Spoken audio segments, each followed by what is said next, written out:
Okay, so I apologize in advance again for the audio.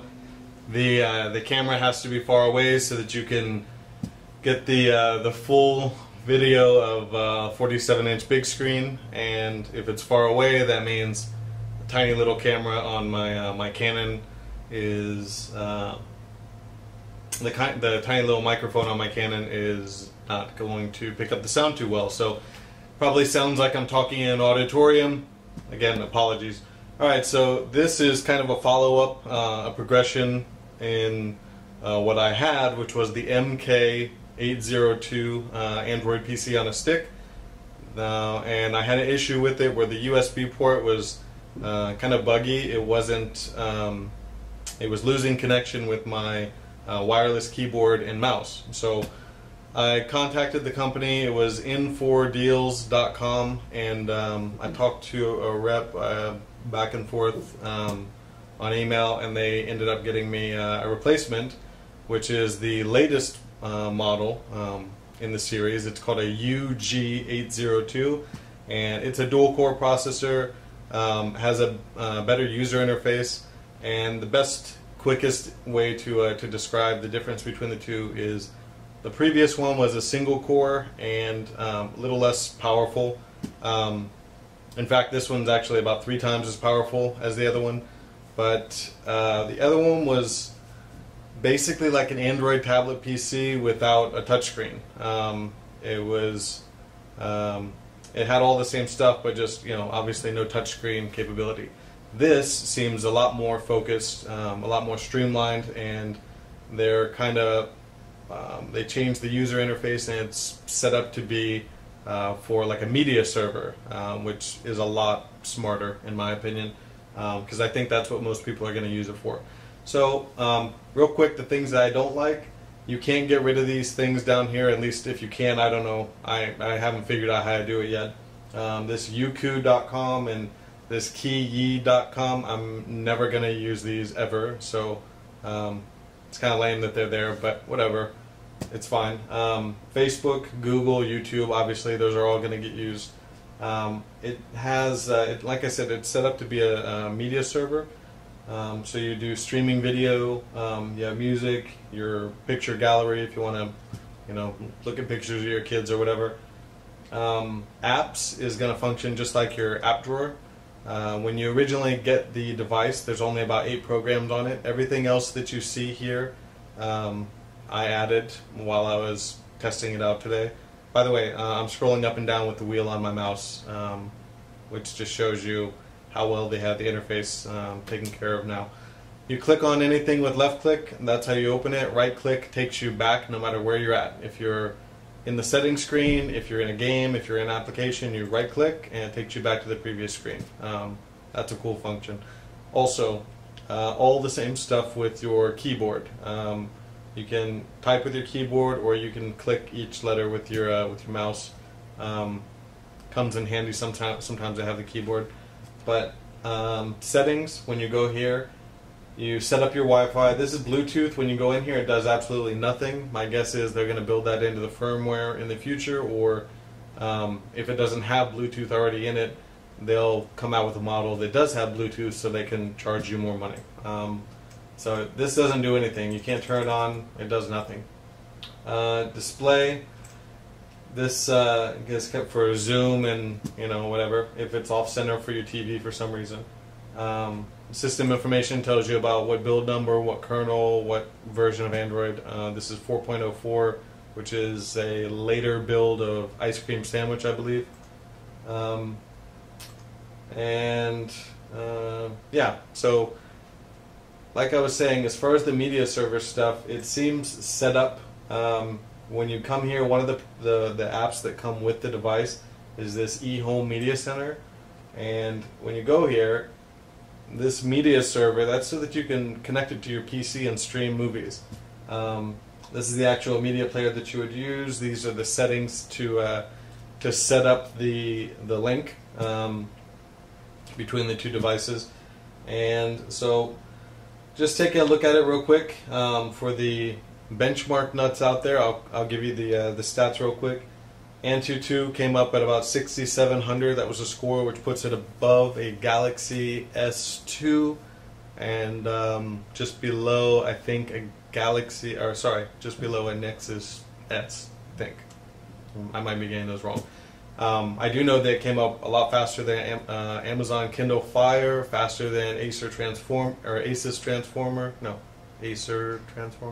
whatever, HP Touchpad, and faster than the Samsung Galaxy Tab 10-inch. It wasn't as fast as the Transformer Prime or the Galaxy S3. Hope I'm getting all those right. Anyways, so that was that. Linpack single thread speed came up as about 42 to 45 megaflops.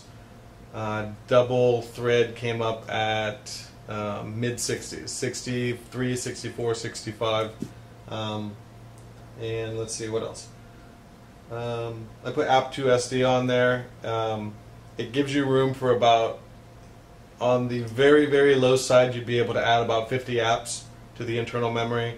On the high side, you'd be able to add about 80 apps to the internal memory. That's if you did not install your own micro SD card and try to move them over. Calendar works just fine with your Google Sync or whatever. Gmail is there. That's one of the apps that came with it.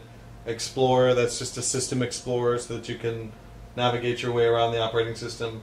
Fancy widgets comes with it. That's completely useless. I have no idea why they put that there, but whatever. The only program I found that did not work with it was this Raging Thunder 2. And I believe the reason is when you play this game, you use the tablet. You tilt it left and right to steer. Obviously, that's not an option with your big screen TV. Quick System Info Pro shows the CPU. It lists it as 1200 megahertz on Core 1 and 1200 on Core 2.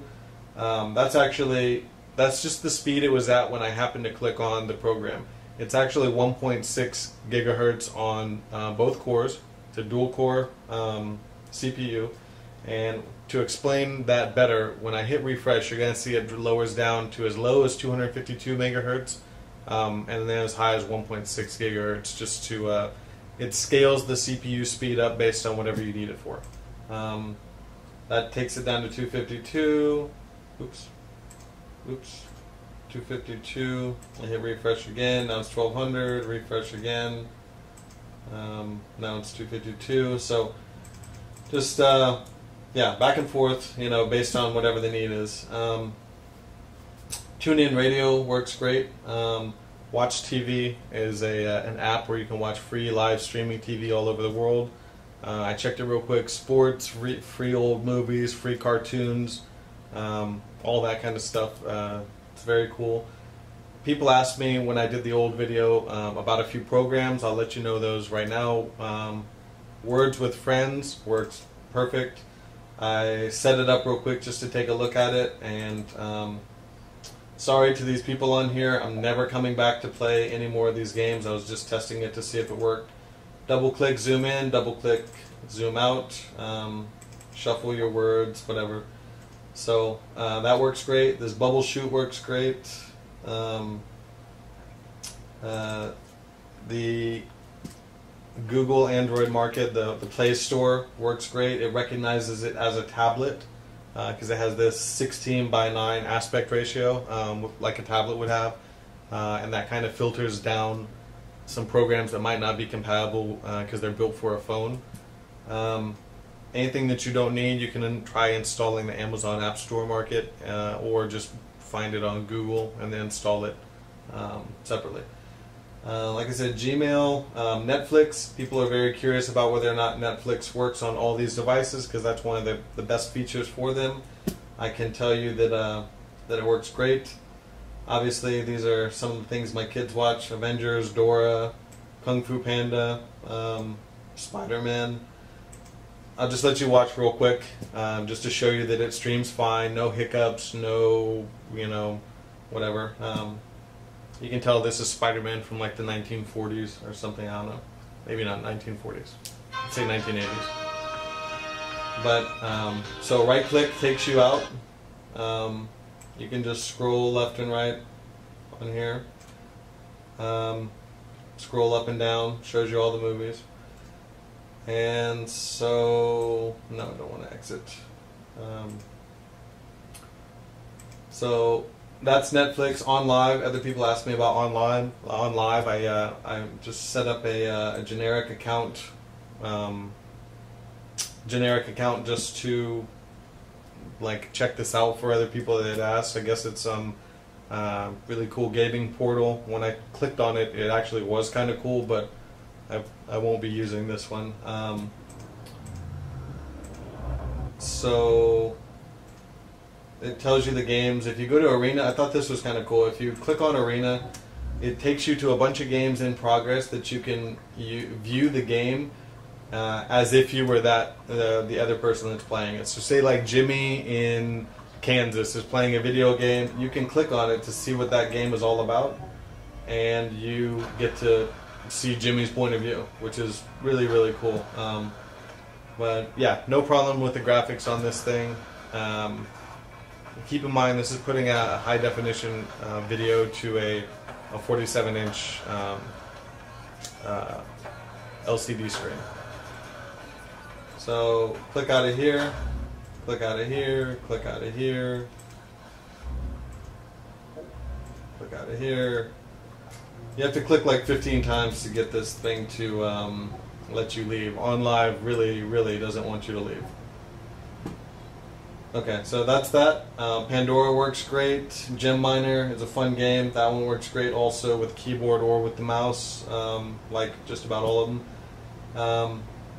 I'll just click on Angry Birds here real quick, give you a quick demo, let you see that, that it works great. I'll show you the settings menu real quick, and then that's it. If you have any questions, just post up and let me know. I'll help with whatever I can.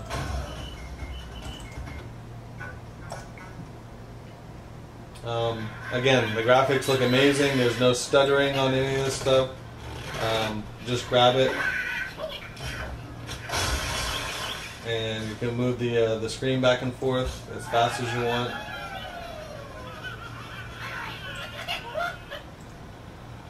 Exit out of here.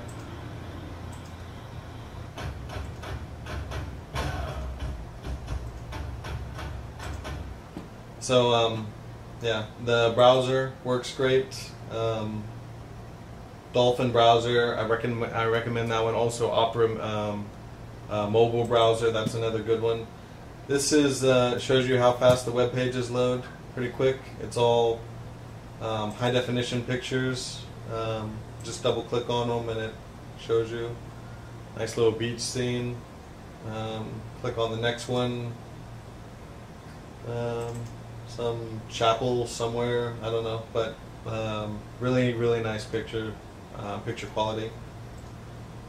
And we'll just exit out of this one, back, yes, exit, and I think that's it. So yeah, if you have any questions, like I said, post them up. Otherwise, hopefully that covers enough for you to get an idea of what to expect when you buy the UG802. This is just a quick menu setting. If you're familiar with Android 4.0, this is going to be everything exactly where you expect it to be. One cool thing for the people with bad eyes, you can change the display font size. I keep it on small just so I can see more on the screen, but you can change it to large if you want. That blows up the font. Put it on huge, which that's even bigger, or back down to small. Yeah, that's it. Hopefully that answered your questions, and take care. Thanks.